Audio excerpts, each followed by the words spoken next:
Hello दोस्तों, subject board में आपका स्वागत है। तो दोस्तों अब हम साइंस का ये कोड सोल्व करने वाले हैं 3152 और इसकी जो सीरीज है ना 1 2 3 4 ये हम सोल्व करने वाले हैं। आप जो पीडीएफ है ना, जो भी पेपर को आपको सोल्व करवाना है, जैसे कोड कोई भी 1 हो 3 हो 5 हो, जो भी आपका कोड सेट है ना वो हमको पीडीएफ भेज दो आप। ठीक है, पीडीएफ भेजोगे तो उसका सॉल्यूशन आपको मिल जाएगा। तो पीडीएफ भेजने के लिए देखो मेल लिख लीजिए sani.786 आई आशीष ASHISH, ठीक है, @gmail.com। इस पर आप भेज दीजिए अपनी पीडीएफ। ठीक है, इस पर भेज देंगे तो आपका सॉल्यूशन तुरंत मिल जाएगा। ठीक है, अब हम इस कोड का सॉल्यूशन करते हैं। देखो ये जो कोड है ना 3152, इसका हम सॉल्यूशन आपको बताते हैं। देखो सेक्शन ए में जो जो क्वेश्चन आए उसके आंसर आप जान लीजिए। ठीक है, और इससे पहले यदि आपने चैनल को सब्सक्राइब नहीं करा है तो सब्सक्राइब जरूर कर दीजिएगा, जिससे आपको इसी तरह के इन्फॉर्मेटिव वीडियोस की अप टू डेट जानकारी मिलती रहेगी। तो देखिए first question, which of the following is not a thermal decomposition reaction. देखो ये वाली जो रिएक्शन होती है ना, थर्मल डिकम्पोजिशन होती है, इसमें ये टूटते हैं, इसमें ये आपकी बुक की है। ठीक है, ये वाली भी थर्मल डिकम्पोजिशन, इसमें हीट देते हैं तब ये 2 में टूटती है। इसके बाद बात करते हैं डी में, इसमें भी हीट देते हैं। बाकी ये वाली जो आपकी थर्मल डिकम्पोजिशन नहीं है, ये वाली, ठीक है, ये वाली नहीं है, तो इसका करेक्ट आंसर सी आ जाएगा। फिर नेक्स्ट है the process in which transport of soluble product of photosynthesis takes place in plant is known as. देखो जो वाटर का वो होता है ना कंडक्शन, वो किससे होता है आपका, वो आपका होता है जाइलम वगैरह इनसे होता है। ठीक है, लेकिन सोल्यूबल प्रोडक्ट अगर ट्रांसफर हो रहा है तो वो क्या होता है आपका, ट्रांसलोकेशन। क्या होता है वो, ट्रांसलोकेशन। ठीक है, ये डी, ये बुक का ही है। ठीक है, फिर next sense organ in which all olfactory receptors are present. तो ऑल फैक्ट्री रिसेप्टर्स कहाँ पर होते हैं, आपके नोज में लगे होते हैं। ठीक है, तो इसके आंसर ये क्या आ जाएगा, ए, और इसका डी। ठीक है, अब देखते हैं नेक्स्ट। ठीक है, आप वैसे भी सोच सकते हो, देखो ट्रांसपिरेशन तो हो नहीं सकता इसमें, सेकंड में अगर सोचना चाहो तो, क्योंकि वो पानी ऊपर भेजता है। ठीक है, ट्रांसपिरेशन में और डायरेक्शन वो मतलब अलग अलग होती है ना, ट्रांसपिरेशन पानी ऊपर भेजता है ना, कंडक्शन तो हो ही नहीं सकता, इवोपरेशन हो ही नहीं सकता इसका। ठीक है, तो करेक्ट आंसर इसका डी आएगा। वैसे भी कर सकता आप ऑप्शन एलिमिनेशन से। ठीक है, फिर फोर्थ देखो, फोर्थ क्वेश्चन का आंसर देख लो। जो फोर्थ है ना, इसमें देखो मैंने पीडीएफ कैसे ना कैसे इंतजाम करा है इसका। अगर आपको देखो पीडीएफ मतलब अगर ये भेज दोगे ना आप मेरे को, तो जल्दी इसका सॉल्यूशन बन जाएगा, जो भी आपका सेट कोड है। ठीक है, तो वीडियो को कहाँ पर भेजेंगे, जो मैंने मेल भेजनी ना आप ये ऊपर, वहाँ पर भेज दो। ठीक है, वहाँ पर भेज दो तो जल्दी से जल्दी मिल जाएगा आपको। अभी देखते हैं नेक्स्ट। देखो देखो यहाँ पर है फोर्थ। देखो फोर्थ है the incorrect statement about placenta. देखो प्लेसेंटा में जो ए ऑप्शन है ना, ये it is disc embedded in a uterine wall, ये एकदम सही है। ठीक है, फिर नेक्स्ट है it contain villi on the embryo side of the tissue, ये भी एकदम सही है। ठीक है, बात करते हैं डी की, embryo get nutrition from mother's blood through it, इसी से वो बच्चे को क्या मिलता है, न्यूट्रिशन मिलता है, ये भी सही है डी। तो इसका इनकरेक्ट कौन सा आएगा, सी आएगा, क्योंकि इसमें लिख रखा है वेरी स्मॉल सरफेस एरिया, जबकि स्मॉल नहीं होता, लार्ज होता है, लार्ज सरफेस एरिया होता है, वहाँ पे ग्लूकोज और ऑक्सीजन को और पास करता है वो मदर से एम्ब्रियो में। ठीक है, तो इसका क्या आ जाएगा, सी आ जाएगा। फिर next fifth, which of the following is a redox reaction but not a combination reaction. तो देखो कॉम्बिनेशन रिएक्शन देख लेते हैं, अपने आप हमको वो मिल जाएगा जो नोट कॉम्बिनेशन है। ठीक है, तो ये कॉम्बिनेशन रिएक्शन ये नहीं होगा, ये कॉम्बिनेशन रिएक्शन ये भी नहीं होगा, ये भी दोनों। देखो कॉम्बिनेशन क्या होता है, ए प्लस बी मिलके क्या बनाता है, एक फाइनल प्रोडक्ट सी। ठीक है, तो सी भी नहीं होगा, तो इसमें डी हो जाएगा, ये कॉम्बिनेशन रिएक्शन नहीं है। देखो इसमें Fe2O3 का Fe में क्या हो रहा है, ये क्या हो रहा है, ऑक्सीजन हट रही है, ये इसमें रिडक्शन हो रहा है, और इसमें ऑक्सीजन जुड़ रही है, ये क्या हो रहा है, इसमें आपका ऑक्सीडेशन हो रहा है, और इसमें इसका रिडक्शन हो रहा है, इसका ऑक्सीडेशन हो रहा है, यानी कि दोनों रिएक्शन एक साथ हो रही है, इसी को बोलते हैं रेडॉक्स रिएक्शन। तो इसका करेक्ट आंसर डी हो जाएगा। ठीक है, फिर next the salt present in tooth enamel is, tooth में क्या प्रेजेंट होता है, कैल्शियम फोस्फेट, ये सभी को पता है। ठीक है, तो ए इसका करेक्ट होगा। फिर नेक्स्ट है identifying N involuntary action from the following. Involuntary action वो होते हैं जो हम हमारी विल के अकॉर्डिंग कंट्रोल नहीं कर पाते, और एक होता है वॉलेंट्री एक्शन जो विल के अकॉर्डिंग कंट्रोल कर पाते। अब इनवॉलेंट्री एक्शन देखो, राइडिंग अ बाइसिकल ये हम कंट्रोल कर सकते हैं, ये नहीं होगा। पिकिंग अप अ पेंसिल ये भी हम कंट्रोल कर सकते हैं, ये भी नहीं होगा। Walking on a straight line हम चलते हैं, ये भी कंट्रोल वे में कर सकते हैं हम, ये भी नहीं होगा। तो इसका करेक्ट आंसर आएगा रेगुलर बीटिंग ऑफ हार्ट, ये अनकंट्रोलेबल है, इनवॉलेंट्री एक्शन है, सी इसका करेक्ट होगा। ठीक है, अब देखते हैं नेक्स्ट। तो नेक्स्ट क्वेश्चन है दोस्तों हमारी स्क्रीन पर, देखो नेक्स्ट क्वेश्चन है 8। ठीक है, an aqueous solution of sodium chloride, sodium chloride is prepared in distilled water, the pH of this solution. देखो जो NaCl बनाते हैं ना हम रिएक्शन करके, NaOH ले लिया, जैसे HCl ले लिया, इन दोनों को जैसे मैंने ले लिया NaOH प्लस HCl, ठीक है। तो यहाँ पर देखो ये क्या है, आपका बेस है, ये आपका एसिड है, स्ट्रॉन्ग बेस है, ये क्या स्ट्रॉन्ग एसिड है। और यहाँ पर क्या बनता है, सोल्ट प्लस वाटर, सोल्ट तो ये बन ही गया और वाटर H2O। अब देखो strong base plus strong acid, ये दोनों मिलके न्यूट्रल हो जाएंगे, ये न्यूट्रल हो जाएगा, क्या हो जाएगा, न्यूट्रल। तो न्यूट्रल की पीएच कितनी होती है, 7, तो NaCl की कितना होगा, 7, सी इसका करेक्ट आंसर होगा, ठीक है। एक्सप्लेनेशन भी दे रहा हूँ मैं आपको साथ साथ, ठीक है।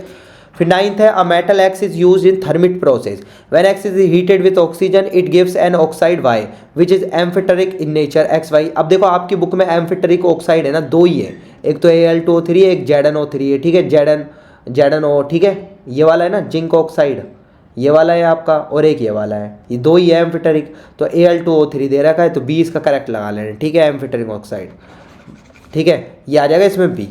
फिर देखते हैं नेक्स्ट। तो नेक्स्ट क्वेश्चन है दोस्तों हमारी स्क्रीन पर, ये आप दिखा देता हूँ मैं आपको, ये वाला, ठीक है। Which one of the following is not a natural ecosystem. देखो नेचुरल पॉन्ड वाला होता है, ये नहीं आएगा। ग्रासलैंड इकोसिस्टम, ये भी नेचुरल होता है। फॉरेस्ट, ये भी नेचुरल होगा। तो इसमें डी इसका करेक्ट आंसर है, क्रॉप लैंड इकोसिस्टम, ये नेचुरल नहीं होता। फिर 11 देखते हैं, देखो यहाँ पर आपको इलेक्ट्रॉन की डायरेक्शन है, ये प्रोटॉन की डायरेक्शन है, ये मैग्नेटिक फील्ड की डायरेक्शन है। तो इसमें पूछा है, a uniform magnetic field exist in the plane of paper, ठीक है, in this field an electron, ठीक है, एंड पोजिस्ट्रॉन, ठीक है, एंटर एज शोन, ठीक है। The electron and positron experience force, ठीक है, इन दोनों का जो फोर्स होगा ना, एक्सपीरियंस होगा, वो हमें बताना है। तो इसमें क्या लगाएंगे, left hand rule, left hand, Fleming का लेफ्ट हैंड रूल है ना, वो हम इसमें लगा लेंगे। आप लगा कर देखना, फ्लेमिंग का लेफ्ट हैंड रूल लगाओगे तो इसमें जो आएगा ना, both pointing into the plane of paper. तो और देख लेते हैं बी क्या है इसमें, both pointing out the plane of the paper, ठीक है। सी वाला दे रखा है pointing into the plane of the paper and out of the plane of the paper, और pointing out of the plane of the paper and into the plane of the paper respectively.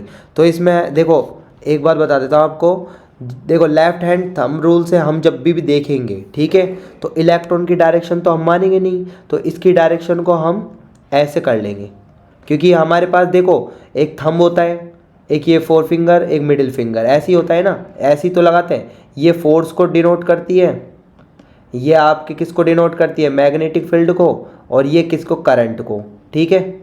तो इसमें current की direction ही लेंगे, तो electron के opposite current की direction होती है, पोजिस्ट्रॉन की भी ये डायरेक्शन है, तो दोनों की एक ही डायरेक्शन आएगी, ठीक है। और आप निकाल के देखोगे ना, जो थंब होगा, थंब आपका both pointing into the plane of the paper होगा, ए इसका करेक्ट आंसर होगा, ठीक है, ए इसका करेक्ट आंसर होगा। फिर नेक्स्ट देखते हैं, नेक्स्ट क्वेश्चन है दोस्तों आपकी स्क्रीन पर, देखो 12, the current carrying device which produces a magnetic field similar to that of a bar magnet is, ठीक है। तो इसमें दे रहा है current carrying device which produce a magnetic field similar to a bar magnet. ऐसी करंट डिवाइस देखो आपने देखी थी ना, सोलिनोइड में होती थी ऐसे, जो बार मैग्नेट की तरह बन जाता था, ये नॉर्थ पोल हो जाता था इसका, ये साउथ पोल हो जाता था, फिर यहाँ से ये मैग्नेटिक फील्ड की लाइन पास होती थी, ऐसे बार मैग्नेट की तरह ये शो होता था। तो इसका क्या आ जाएगा, सोलिनोइड, ठीक है, बुक में भी दे रखा आपकी ये लाइन। फिर नेक्स्ट क्वेश्चन है दोस्तों आपकी स्क्रीन पर, select from the following the conditions responsible for the rapid spread of bread mould on a slice of bread. देखो जो ब्रेड मोल्ड होता है ना, स्प्रेड, ठीक है, तो इसमें क्या होता है आपका, देखो इसमें एक तो आपका क्या होता है, formation of large number of spores होते हैं, इसके कारण होता है, बुक की लाइन है, बुक के हिसाब से बता रहा हूँ, और presence of moisture and nutrient in the bread, ये दोनों चीज़ कंडीशन होती है ना, तभी वहाँ पर रैपिड स्प्रेड होता है ब्रेड मोल्ड में, राइजोपस का, ठीक है। तो इसमें फर्स्ट और सेकंड वाला ऑप्शन किस में है, ए इसका करेक्ट आंसर हो जाएगा दोस्तों, ठीक है, ए इसका करेक्ट आंसर हो जाएगा, फर्स्ट और सेकंड ये दोनों आ जाएंगे इसमें। फिर नेक्स्ट क्वेश्चन है, नेक्स्ट क्वेश्चन है, how will the image formed by a convex lens be affected if the upper half of the lens is wrapped with a black pepper. देखो ये आपके एनसीईआरटी में टेक्स्ट बुक का question है, text book में पीछे की तरफ एक्सरसाइज है ना, उसका क्वेश्चन है। इसका करेक्ट आंसर सी होगा। ब्राइटनेस कम हो जाती है, इमेज तो बनेगी लेकिन उसकी ब्राइटनेस कम हो जाएगी। ओके, फिर नेक्स्ट है 15, the phenomena of light involved in the formation of a rainbow are. देखो ये भी बुक का ही क्वेश्चन है और उसमें बुक में आपका क्या क्या मेंशन है, इसमें मेंशन है पहले रिफ्रैक्शन होगा, फिर डिस्पर्शन होगा, फिर इंटरनल रिफ्लेक्शन होगा। ऐसे ही तो होता है, या रिफ्रैक्शन होगा मुड़ गई, फिर डिस्पर्शन होगा, उसके बाद लाइट बढ़ जाए, ये ऐसा हो जाएगा ना, 7 कलर में बढ़ जाएगी, डिस्पर्जन हुआ यहाँ या रिफ्रैक्शन हुआ। फिर इसके बाद यहाँ पर इंटरनल रिफ्लेक्शन होगा, यहाँ पे क्या होगा, इंटरनल रिफ्लेक्शन। तो इसका करेक्ट आंसर क्या होगा दोस्तों, इसका करेक्ट आंसर बी हो जाएगा, बी इसका करेक्ट आंसर होगा। तो क्या होगा, रिफ्रैक्शन, फिर डिस्पर्जन, फिर इंटरनल रिफ्लेक्शन। ठीक है, ठीक है। यहाँ पे देखो थोड़ा सा फ़र्क है तो ध्यान रखना, रिफ्रैक्शन होता है इसमें, ना कि रिफ्लेक्शन। रिफ्लेक्शन तो सरफेस पर टकरा कर वापस आ जाता है, लेकिन ये तो सरफेस के अंदर जा रहा है ना, मुड़ रही है लाइट, तो इसमें रिफ्रैक्शन होगा। तो बी इसका करेक्ट आंसर होगा। ठीक है, अब कई बच्चों को देखो आर और एल की वजह से गलत हुआ होगा। ठीक है, तो करेक्ट आंसर इसका क्या होगा, बी होगा। अब देखते हैं नेक्स्ट। तो नेक्स्ट क्वेश्चन है दोस्तों हमारी स्क्रीन पर, देखो ये रहा, the colour of light for which the refractive index of glass is minimum. ठीक है, कलर ऑफ लाइट और रिफ्रैक्टिव इंडेक्स ग्लास मिनिमम। देखो रिफ्रैक्टिव कलर ऑफ लाइट, तो ठीक है, तो इसका करेक्ट आंसर जो होगा ना, रेड कलर का रिफ्रैक्टिव इंडेक्स क्या होता है, मिनिमम होता है। ठीक है, colour of light for which refractive index of glass is minimum, तो वो रेड कलर का होता है। क्या होता है, रेड कलर का रिफ्रैक्टिव इंडेक्स बहुत कम होता है। ठीक है, तो अब चलते हैं आगे। और रिफ्रैक्टिव इंडेक्स का मतलब समझते हो आप। ठीक है, लाइट की वहाँ पर स्पीड क्या हो जाती है, कम हो जाती है। ठीक है, रिफ्रैक्टिव इंडेक्स ज़्यादा होता है तो, ठीक है, और कम होता है तो ज़्यादा होता है। ठीक है, अब देखते हैं नेक्स्ट। तो इसमें असरसन रीजन वाले क्वेश्चन है ना, तो इसमें देख लो, यहाँ पर हम देख लेते हैं। देखो 17th क्वेश्चन है आपके पास, एक बार रुक जाइए, ये देख लेते हैं हम, ये हो गए, बाकी के हो गए है ना। अब देख लेते हैं हम नीचे। ठीक है, तो 17th क्वेश्चन देखो, ozone layer protect the surface of the earth from the harmful UV radiation. एकदम बात सही है वाली। ठीक है, सही है। Chlorofluorocarbon are responsible for depletion of ozone layer, ये भी बात सही है। तो असर्सन भी सही है, रीजन भी सही है। ठीक है, तो इसका ए, और देखो असर्सन और रीजन इसके दोनों के दोनों क्या है, करेक्ट है। ठीक है, लेकिन इसमें रीजन असर्सन को क्लेरिफाई नहीं कर रहा, तो इसमें जो करेक्ट आंसर आएगा वो बी आ जाएगा। ठीक है, फिर नेक्स्ट है, some vegetable oil are healthy. ठीक है, vegetables are generally have long unsaturated carbon chains. ठीक है, लॉन्ग अनसैचुरेटेड कार्बन चेन्स। ठीक है, तो some vegetable oil are healthy है। ठीक है, और वो क्यों हेल्दी है, क्योंकि vegetables oil generally have long unsaturated carbon chains की बनी होती है, इसलिए लॉन्ग अनसैचुरेटेड जो कार्बन चेन होते हैं, देखो एक तो सैचुरेटेड होता है जो सिंगल बॉन्ड आता है, ये हमारे लिए नुकसानदायक होते हैं। ठीक है, अनसैचुरेटेड में आपका डबल बॉन्ड और ट्रिपल बॉन्ड तीनों, ये दोनों आते हैं। ठीक है, और ये जो होते हैं vegetable oil generally have long unsaturated carbon chains होती है, इसलिए because some vegetables oil are healthy. तो रीजन असर्सन को क्लेरिफाई कर रहे हैं, यहाँ पे दैट लगा के कुछ लगा के देख लो, तो इसमें क्या आना चाहिए, ए इसका करेक्ट आंसर है। ठीक है, ए इसका करेक्ट आंसर है। फिर नेक्स्ट है, sex of children will be determined by what they inherit from there mother. नहीं, ये तो एकदम गलत है ये वाली बात तो। और यहाँ पर है, women have XX sex chromosome, ये एकदम सही है। तो इसमें देखो रीजन एकदम करेक्ट है, असर्सन रॉन्ग है, तो इसका जो बैठेगा डी इसका सही आंसर होगा। फिर नेक्स्ट है, electrons move from lower potential to higher potential in a conductor. बात देखो एकदम सही कह रही है। देखो ये सेल का सिंबल होता है, प्लस से माइनस कौन जाता है आपका, करंट, और माइनस से प्लस कौन जाता है, इलेक्ट्रॉन।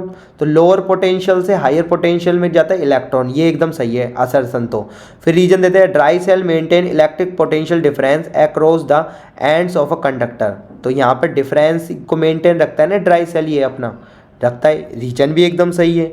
ठीक है, लेकिन रीजन असर्सन को क्लेरिफाई कर रहा है क्या, नहीं कर रहा ना, रीजन असर्सन को क्लेरिफाई थोड़ी कर रहा है, इसमें नहीं कर रहा ना इसमें, तो इसका करेक्ट आंसर जो होगा बी हो जाएगा। ठीक है, क्योंकि ये तो बिल्कुल ही अलग है ना, dry cell potential difference across की कर रहा है, लेकिन इलेक्ट्रॉन की डायरेक्शन का इससे क्या मतलब, ठीक है ना, इससे क्या मतलब, तो बी इसका करेक्ट आंसर हो जाएगा। ओके, तो इस तरह से दोस्तों हमने इसके सेक्शन ए जो MCQ हैं वो कर लिए हैं। अगर आपको आगे भी इसके जो सेट्स हैं, सेट इसके 1 और 2 3 जो जितने भी बच रहे हैं वो सेट अगर आपको करने हैं सोल्व, ठीक है, और आगे इसका पार्ट करना है तो हमको एक तो PDF भेज दीजिए आप, ठीक है। वो मैंने मेल आपको बता दी है शुरू में ऊपर ही, sani.ayashish, ठीक है, 786ayashish.com, ठीक है, इस पर भेज दीजिए। या फिर है ना आप ऐसे कर सकते हैं कि अपना मतलब यहाँ पर अपनी क्या बोलते हैं, यहाँ पर आप ये व्हाट्सअप नंबर दे दीजिए, व्हाट्सअप नंबर पे मैं भेज दूंगा कुछ लिंक, वहाँ से आप ले लूँगा, ठीक है, कुछ ना कुछ तो हो जाएगा, ठीक है।